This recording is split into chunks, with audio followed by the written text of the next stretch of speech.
So what if a relationship wasn't just about partnership, but was actually a spiritual test? Today we're going to break down an online article by an author named Coach Bruyns who makes exactly that case for polygyny. Let's dig into how this argument is built. Okay, so here's the core idea, the big claim right up front. Polygyny can enhance your relationship with God.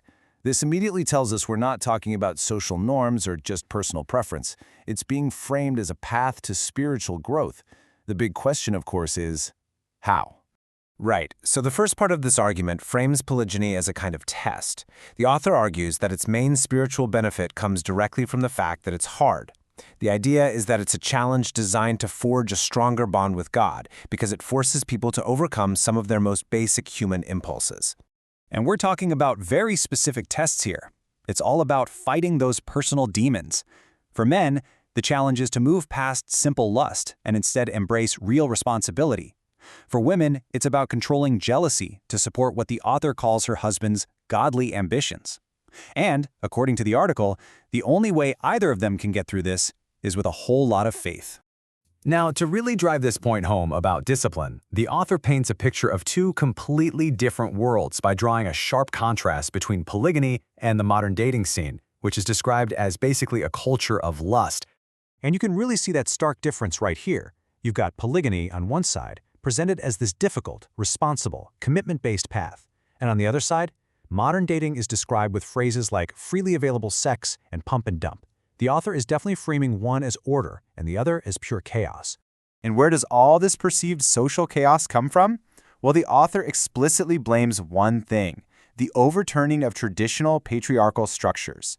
This quote you see here is basically the root cause, the problem that polygyny is then presented as the solution for. So we're moving beyond just personal spirituality now. The argument gets bigger. This isn't just about an individual's journey. It's being proposed as a way to correct society as a whole. And the author lays out a pretty specific chain of events for how this is supposed to work. Here's the step-by-step logic according to the article. Step 1. More women enter these committed, polygynous marriages, so there are fewer single women out there. Step 2. This means fewer uncommitted men can find casual partners. Step 3. The author claims this will force society to shift its focus back toward morals and purity, which leads to the final step: everyone's relationship with God gets stronger. But, okay, there's a huge psychological hurdle to this entire model, right? The author knows this, and so the argument zooms right back in from the societal to the personal to confront the biggest objection: jealousy. The author just puts the question right out there, anticipating the pushback, and gets ready to give a very specific diagnosis for what that feeling of jealousy really is. And there's the answer. According to the text, the intense jealousy many women feel isn't just a natural emotion. Nope, it's a symptom of an overblown ego. And reframing it this way is absolutely key to the next part of the argument. So in this view, polygyny becomes a tool specifically designed to crush that ego.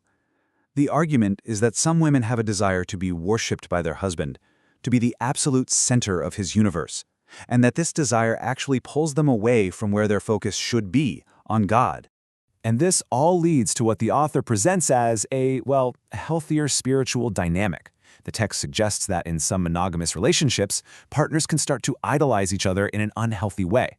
The argument here is that polygyny creates a kind of necessary buffer. It ensures a woman's first duty is always to God, not her husband. He's just a part of her life, not the whole thing. So after all of that, where do we land? Well, the article's final conclusion is all about completely redefining what strength looks like for both men and women inside this spiritual system. For a woman, true strength is defined as the ability to master her own jealousy, and not just for herself, but for the good of the community, so that other women who also need a husband can find one. And for a man, strength is all about controlling his lust. It's choosing the harder path of responsibility, marrying, covering, and protecting several women instead of just pursuing casual flanks.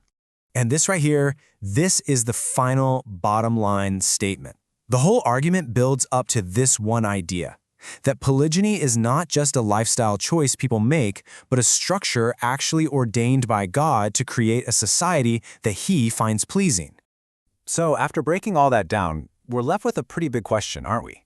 It makes you think about how different belief systems can shape everything from our roles in society to the very definition of personal virtues like strength and conviction.